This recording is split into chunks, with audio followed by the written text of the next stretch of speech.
So far, January has been oddly warm across the majority of the US, and forecast models continue to show the country getting even warmer as time progresses. But a storm system is brewing right now that could change everything. This strange storm could be the difference between one last big snowstorm or even more warmth, severe weather, and flooding across the US. Do you want to know how I know it's too daggone warm for January? There's a small chance of tornadoes today north of St. Louis. Turns out there was more than just a small chance. As I was editing this video, this happened in Iowa because of course it did. Did anybody out there have wedge tornadoes in Iowa in January on their bingo cards? Also, this is happening right now in the Atlantic. We could possibly be looking at an almost tropical low pressure system here east of Virginia. Did I mention it's January? I mean, just look at this temperature anomaly map that shows this January being the warmest ever recorded for the US as a whole so far. Combine that with tons of energy coming from the West Coast and you've got a recipe for some really weird weather. In fact, right now, more energy is on the way as another storm system is battering California right now. This is something like the 7th or 8th storm that's brought images like this out of California after several areas have just been devastated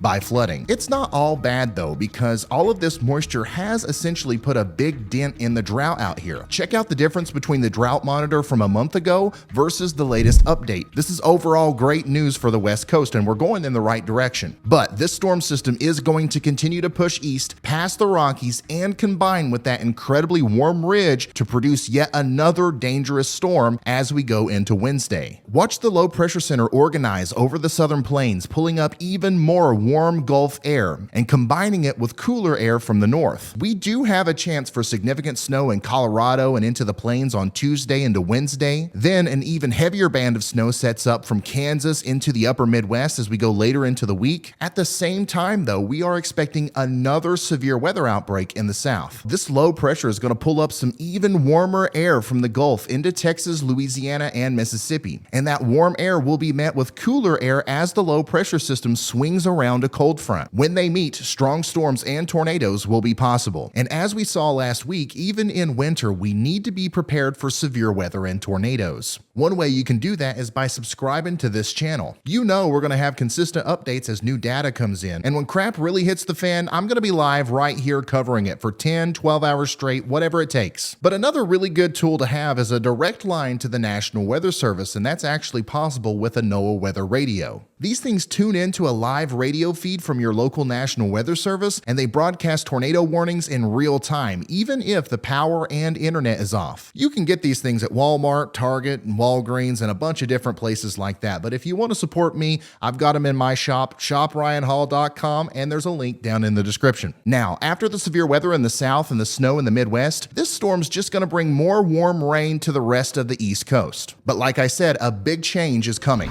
You see, one of the reasons we've been dealing with warm air building up this January is the mechanism that has allowed for the unprecedented rainfall event in California. We talked about it in our last video, this extremely strong and straight jet stream. Without any big atmospheric waves over the Pacific, there's not been much resistance against this ridge building in the eastern US. But now the extreme jet stream is calming down and it's becoming more wavy. That could lead to the chance for big sweeping areas of cold air to come through and swat the warmth away. In fact, it's looking like that could happen next week. The strong and straight jet stream will turn into a strong and sporadic jet stream, leading to a west coast ridge. This ridge will act as an overpass for all of these Pacific storms and send them up and over California, leaving the central and southern parts of the state high and dry for an extended period of time. The formation of this ridge, however, will likely result in a big trough and storm system that digs down into the southwestern US, bringing snow as far south as into Arizona and New Mexico. As this storm ejects off to the east, two things could happen. The first option is that a potent but not extremely strong storm system forms, bringing cold air marginally farther south into the central and eastern US. This would cause another severe weather concern across the south, but it would also bring the chance for snow into places like Oklahoma, Missouri, and the Great Lakes region, and even into New England. The second scenario would be a much stronger storm, and it would bring cold air much farther south. In this scenario, we could see snow into the Ohio Valley, maybe even the mid-Atlantic, and certainly up into the Northeast. No matter what happens though, there's going to be a brief cool down period for the majority of the eastern US. But here's the kicker. I don't think that this locks us into a pattern that feels like winter for the rest of the season. We are going right back to being weird as we go into February. To explain this weirdness, we're going to have to learn a new term. This one's called the Eastern Pacific Oscillation, or EPO for short. You see, a negative EPO is when the doors open for the Siberian Express, allowing for cross-polar flow and cold air to slide down into the lower 48. A positive EPO, however, moves the train tracks too far east and dumps all that cold air out over the Atlantic Ocean south of Greenland. As a result, warm air can build up on the underside, leading to much warmer than average temperatures across the majority of the US. And this positive EPO is what we're seeing as a signal as we get into February. So with that being said, I think if we're going to see a big snowstorm this year,